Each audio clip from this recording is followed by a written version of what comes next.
Wacha.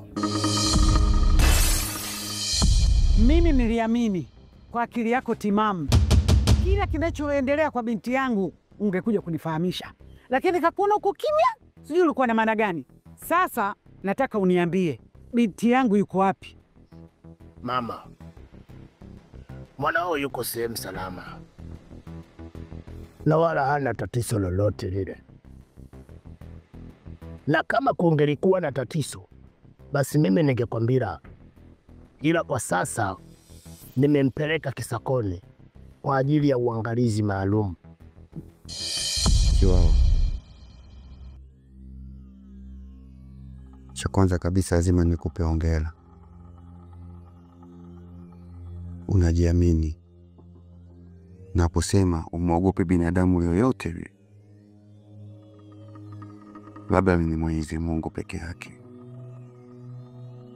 Kila kuna binadamu wengine ninatakiwa kuogope kama Mwenyezi Mungu. Unamaanisha nini kusema hivyo Farasi? Hivi ulipata ujasiri gani kumpeleka mwanangu Kisakoni bila kuniambia mama yake? Utampelekaje mtu mahali bila kumwambia mama yake? Hivi uone kwa umekosa hapo? Sasa haina shida, mguu wako mguu wangu, twende nikamwone mwanangu. Sawa, hilo halina shida, ila mimi ningeomba univumilie kwa leo, sawa? Maana kuna kashughuli kidogo nataka nikafanye. Kesho mguu wako mguu wangu tutaelekea huko Kisakoni. Vitu ambavyo wewe unavifanya na kuwashauri watu sawa na kunikosea mimi, na maana iko siku yote naweza nikazadilika. Sitaki wewe hivi. Farasi, usintishe. Yaani usintishe kabisa kwenye hili. Niache nifanye maamuzi yangu mimi naona. Mimi kwangu hapo sahihi. Sikutishi. Na ili ujue kama sikutishi, endelea kufanya vitu ambavyo unavifanya. Ndio utajua mimi nakutisha au sikutishi.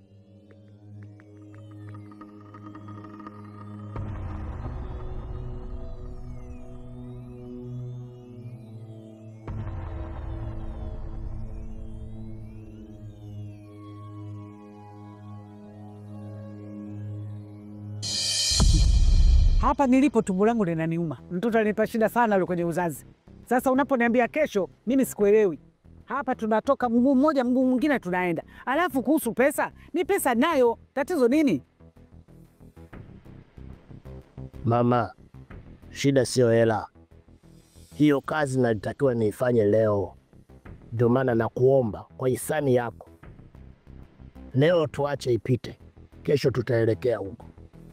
Sasa kaa ukijua, nikilala, nikiamka, kesho asubuhi tunaenda.